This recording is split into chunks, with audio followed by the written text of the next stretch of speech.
बैतूल से राष्ट्रीय हिंदू सेना द्वारा युवा शक्ति सम्मेलन कार्यक्रम रविवार सदर स्थित उदय मैरिज लॉन में आयोजित किया गया। आयोजन में छिंदवाड़ा, होशंगाबाद जिला सहित बैतूल जिले के गांव-गांव से राम भक्तों ने प्रमुखता से शिरकत की। इस अवसर पर राष्ट्रीय हिंदू सेना के राष्ट्रीय अध्यक्ष सुरेंद्र सिंह परमार भी कार्यक्रम में मुख्य अतिथि के रूप में शामिल हुए।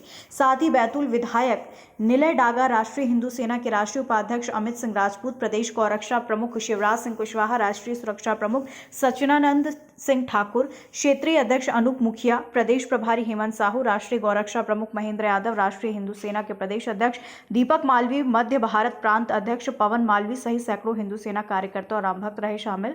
बैतूल विधायक और राम भक्त निलय डागा ने अपने संबोधन में कहा, अयोध्या में बन रहे प्रभु श्री राम के ऐतिहासिक मंदिर निर्माण को लेकर मैंने एक बीड़ा उठाया और मैं अपने विधानसभा के हर व्यक्ति के घर पहुंचकर राम मंदिर के निर्माण में क्षेत्र की सहभागिता का प्रयास कर रहा हूं। विधायक डागा ने राष्ट्रीय हिंदू सेना को नमन करते हुए कहा कि गौरक्षा के क्षेत्र में राष्ट्रीय हिंदू सेना द्वारा किए जा रहे कार्य सराहनीय है। राष्ट्रीय हिंदू सेना के राष्ट्रीय अध्यक्ष सुरेंद्र सिंह परमार ने अपने संबोधन में कहा, आज हिंदू संस्कृति, परंपरा और रीति रिवाजों को सहेजने की आवश्यकता है, जिसके लिए हमारा एकजुट होना अनिवार्य है। कार्यक्रम के अंत में राष्ट्रीय हिंदू सेना के राम भक्तों द्वारा भव्य रैली का आयोजन किया, जिसमें पैदल, बाइक सवार और 4 पहिया वाहन शामिल रहे।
गर्व का पल है कि राम जन्मभूमि में हमारा भी कुछ अनुदान लग रहा है और ये हो सका है केवल और केवल हमारे विधायक जी के सानिध्य। तालियां चाहूंगा विधायक जी के लिए। आज सभी लोगों ने इसको बताने का प्रयास करूंगा।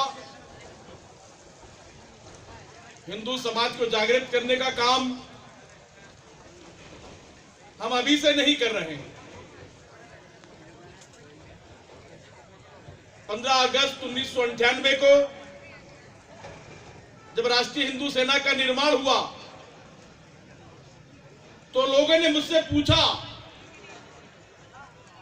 कि परम आदरणीय, ये बताने का प्रयास कीजिए आप कि भारतवर्ष में तमाम हिंदूवादी संगठन काम कर रहे हैं, तो आप अलग संगठन बनाकर काम क्यों कर रहे हो? तो मैंने उन बुद्धिजीवियों से पूछा, परम आदरणीय जी, छत्रपति शिवाजी महाराज, महाराणा प्रताप जी, महाराज छत्रसाल, बाजीराव पेशवा, महारानी लक्ष्मीबाई, ये सभी लोग अलग अलग क्षेत्रों में काम कर रही थी। ऐसे ही हिंदू समाज के काम करने के लिए हमें भी आगे आना होगा और इसलिए हिंदू सेना का निर्माण हुआ।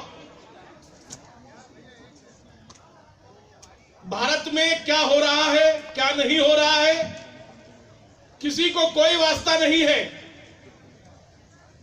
परंतु जब राष्ट्रीय हिंदू सेना का कोई कार्यक्रम होता है तो सभी के कान खड़े हो जाते हैं।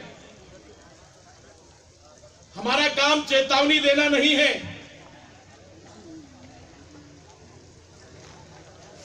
हमारा काम चेतावनी देना नहीं है। भारत के अंदर हैदराबाद का एक नागरिक भी रहता है, वो सार्वजनिक तौर पर मीडिया के अंदर कहता है कि 15 मिनट के लिए पुलिस हटा दीजिए आप, हम हिंदुओं को तहस नहस कर देंगे। मैं इस मंच के माध्यम से कहना चाहता हूं उस नालायक को, तुम 15 मिनट के समय मांग रहे हो, हमें समय देने की आवश्यकता नहीं है। मध्य प्रदेश की धरती पर जिस दिन भी उसने कदम रखा, उसका फैसला फेस टू फेस हो जाएगा, किसी अनुमति लेने की आवश्यकता नहीं।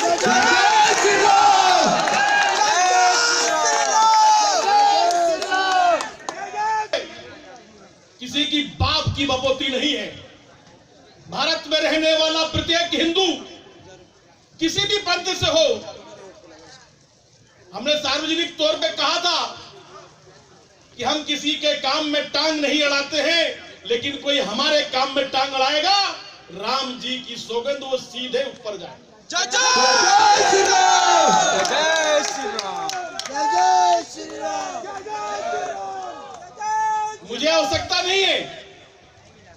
आवश्यकता नहीं है कि सीआरपीसी की और आरपीसी की धाराएं कितनी होती हैं, अनुच्छेद कितने होते हैं, लेकिन भारत भूमि को डायन कहने वाले व्यक्ति को फांसी देने की भी अनुमति लेने की आवश्यकता नहीं।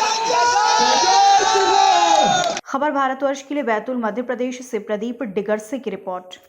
अपने शहर, अपने प्रदेश की ताजा खबरों के लिए लाइक करें, शेयर करें, सब्सक्राइब करें और हाँ, बेल आइकन दबाना ना भूलें, क्योंकि खबर हमारी, फैसला जनतंत्र का।